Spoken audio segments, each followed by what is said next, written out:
Right, welcome everybody to a new video. This one is the top 10 mistakes that new expats make when they arrive in Australia. Yep, so if this is the first time you visited our channel, welcome. And to all of our subscribers, thanks for supporting us and coming back and watching us.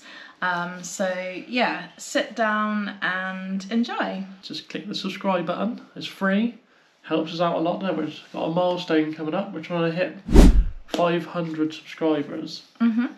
So we'd really appreciate that. So the first topic that we want to cover off is cost of living and mistakes that new expats make when budgeting.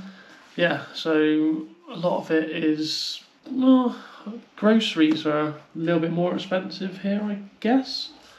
So that's one you've got to kind of allow for. Utilities, so trying to find a decent deal on utilities. I think you can use Simples. That's kind of like compare the Meerkat or Market. Just things like that. There's a few websites that you can look at for things like that. So compare utilities and looking at affordable housing when you first arrive. So we kind of pre-booked a hotel when we arrived, so that saved a little bit of money maybe. Trying to rent a house over here straight away is quite difficult.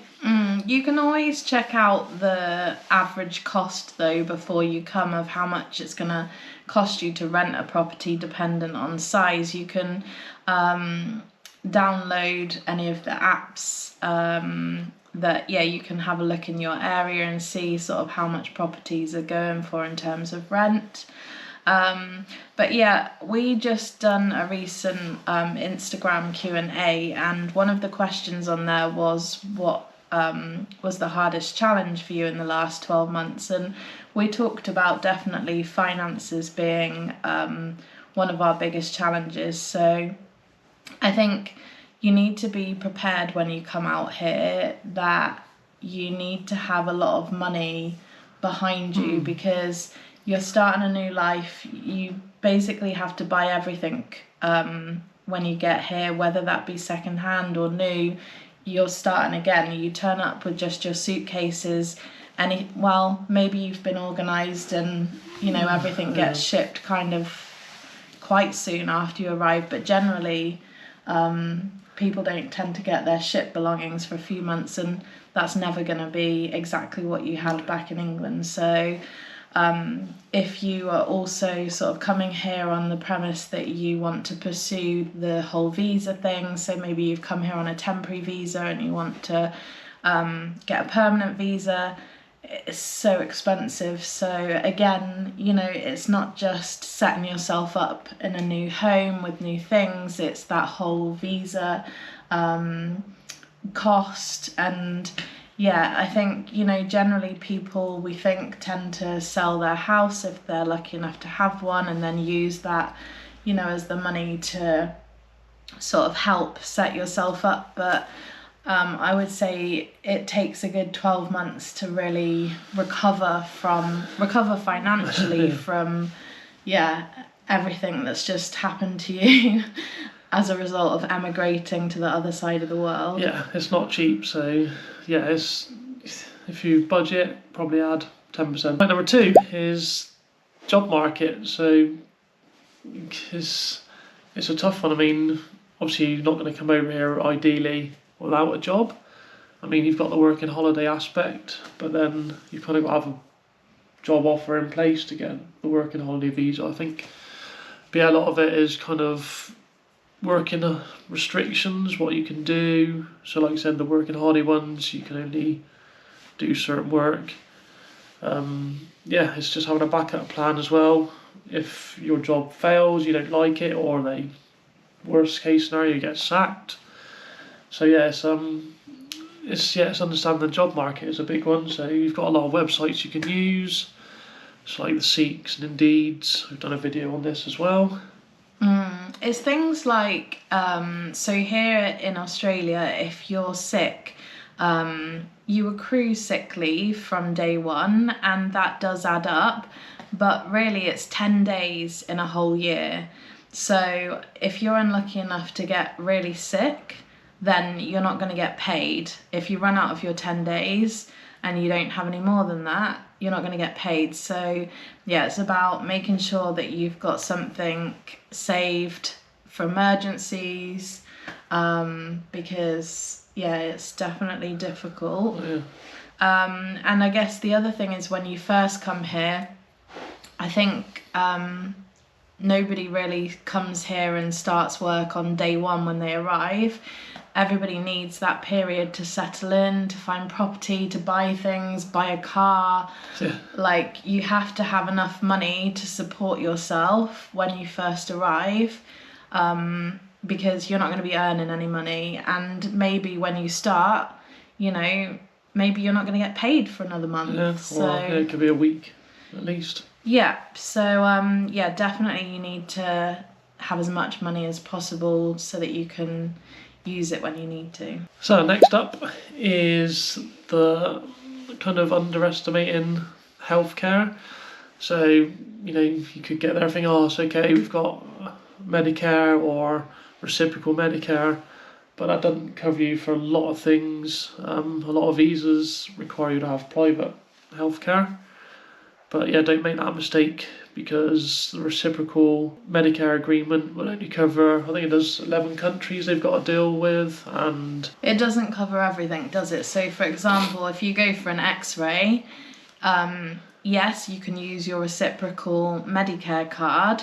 However, if you're like us on a 482, and with that relevant Medicare card and reciprocal agreement, you're going to have to pay upfront for that whole x-ray, and then you're going to have to get your Medicare refund back, which actually does come back really quickly, but you don't get 100% of your money back. So those are the little things that you need to remember. If you're just coming out here without private medical, you can't 100% rely on Medicare. Yeah. Like Medicare, we were saying, it will do like emergency, you know, if you get run over by a car or whatever, you know, obviously they're not going to go, oh, you've not got any health insurance, but things like that. But yeah, you can't claim for, like you just said, x-rays or physio or anything like that. So yeah, it's understanding the healthcare. Probably do your research before you come out. Don't just turn up and go, right, oh, if I need dental or whatever, you're not covered that way. And I'm pretty sure, correct me if I'm wrong, but I'm pretty sure that I've read that Brisbane's one of the only states that you don't have to pay if an ambulance is called out. So yeah, if you're in another state, you should have insurance so that it covers you if you need an ambulance. Yeah, so again, there are websites for that. So there's one called Compare Club, which you can look at, and it like kind of asks you what postcode region you're in, and you know what kind of cover you want. So maybe do your research on that before you pop over. So number 4 kind of caught me out as well, I think. And me. So wrong clothes. So you're heading to Australia and you think it's going to be blazing hot all the time. Well, it is most of the time, or especially where we're to. To be fair, you're coming with just your suitcases. You have to cram as much as you can into your suitcases, and we crammed all of our summer stuff in, left our winter stuff at home because we were like, well, our suitcase is full up, it's going to be hot, we're not going to need them. Who needs boots, jeans, jumpers, coats? Not in Brisbane.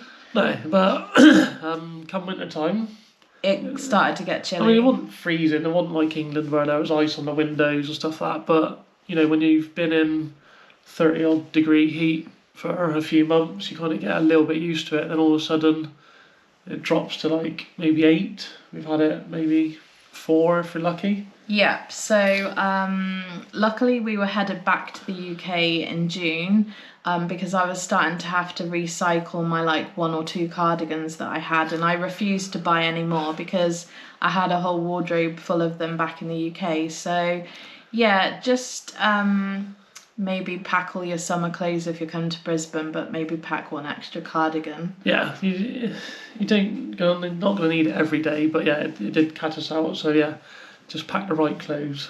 Another one that's close to us is understanding the rental market is pretty cutthroat over here, and it's very fast paced. You've got to kind of be prepared, you've got to be kind of you are versus everyone else. I know you are back in other countries, UK, whatever, but here it's really competitive, isn't it? So like if someone offers, well, you don't know what people offer, but you've got to be prepared to offer maybe a little bit more.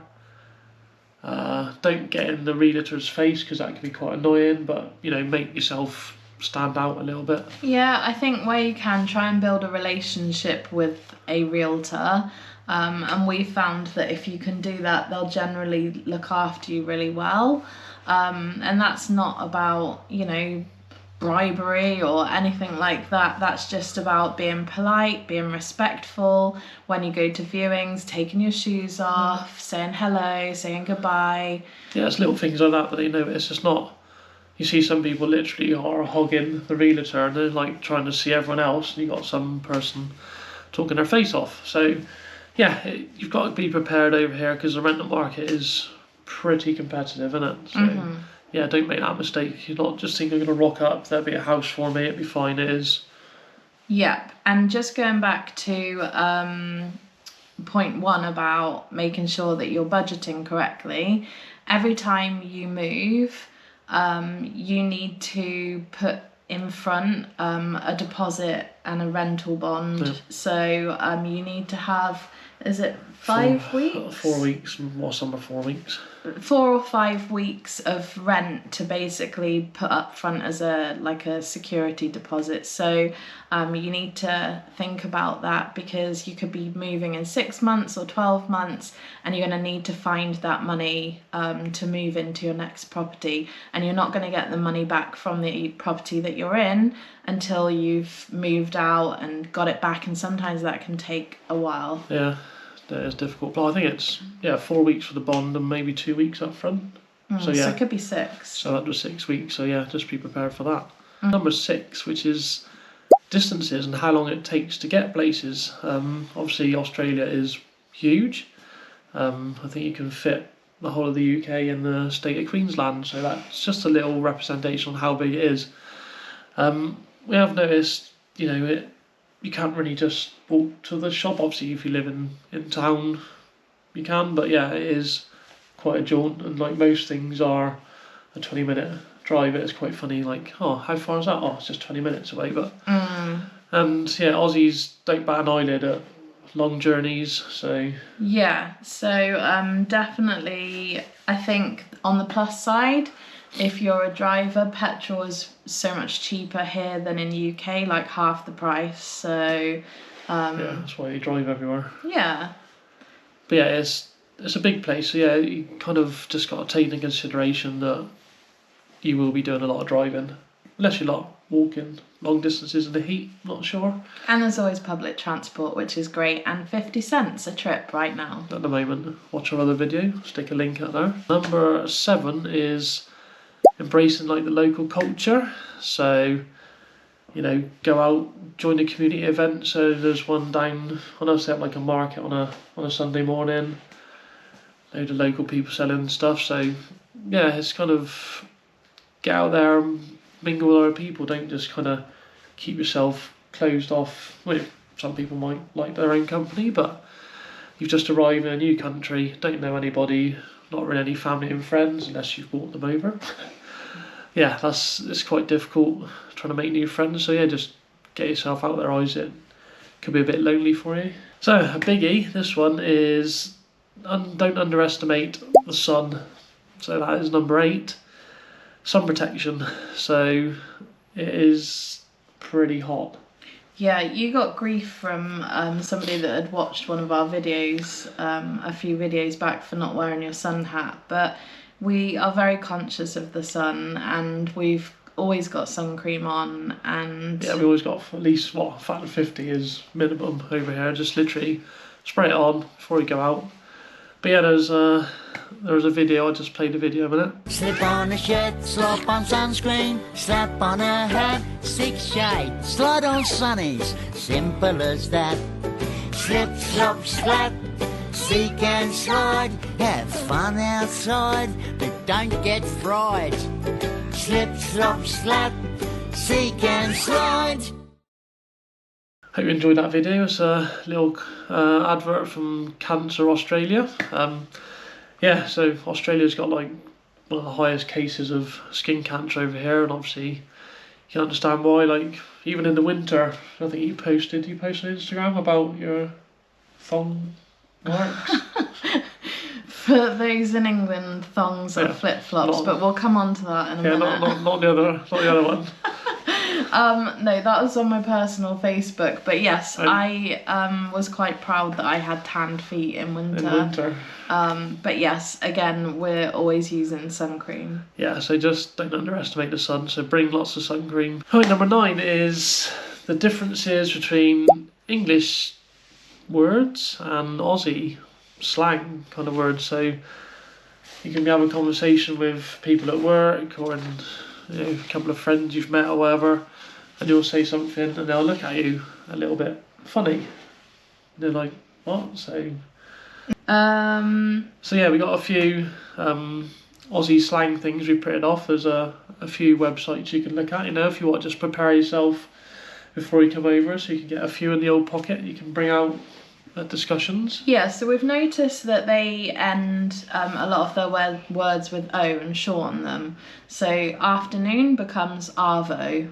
You got servo, which is a service station or petrol station. Rego. Yeah, so that's car registration. You got smoko, which is funny. It's like a smoke break or break time. Yeah, and durry. Yeah, I think it's like durry. Cigarette or something. So we got a big list here of all the differences. So we'll read a few off. Yeah. So crook. Crook's a funny one. So you feel a bit crook. So that means feeling sick. Yeah, and thongs are flip-flops for the Brits watching. Then we've got sanger, sandwich. You got snag, so snag sanger. Sang all Aussie. And then there's lots of different little things that they say, like too easy. Yeah, too easy's. Everything that's like no problem, okay, is too easy. Yeah. And what else? Oh, A. Yeah, so yeah, that's right, A. It's funny little things. It's different. Yeah, so I'm often at work and somebody will say something and I'm like, what? What does that mean? So we're still learning even after 12 months. But the C word get used quite a lot. Congratulations, you made it this far. But number 10 is probably you need to build a social network really before you come over here. I mean, it helped us out. Or even not, like if you can't do it before you come here, definitely once you come here. I think it's very easy to feel lonely or not know how or what to do. I mean, we watch YouTube quite a lot and we see quite a few videos of people that are not happy here because they miss their family and friends, they don't know how to make new ones. And that's definitely something that's going to send you packing back to England.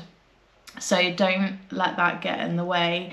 And there's so many different things that you can do and try and join, especially on social media. So there's loads of expat groups and well, like you said, the previous tip of ours is there's social events going on, or I mean, if you're a social person, you pretty much go to a pub and I imagine you can start making friends. Yeah. Aussies are very friendly, most of them in the pub. If you go down there and they see you just by yourself, they come over and say hello, whatever. So yeah, or even in the gym or like an exercise class. So yeah, don't be scared to make new friends, and I think you have to put yourself out of your comfort zone. Yeah, whereas you just moved the other side of the world, you can't expect to know everybody straight away. So we just wanted to let you know of 2 more mistakes that you shouldn't make, and that's liking this video. You should absolutely like it, and the other mistake is not to leave the video without subscribing. So there you go, that's your 11th and 12th mistake to avoid. So yeah, just please go ahead, hit the subscribe button down below, like it, share it as well, will help us out a lot. Okay, we have to say one last thank you to the dog who's been very patiently waiting, and she's getting very bored, and she's telling us it's time to sign off now. So thanks for watching, and we'll see you soon. See you in the next one.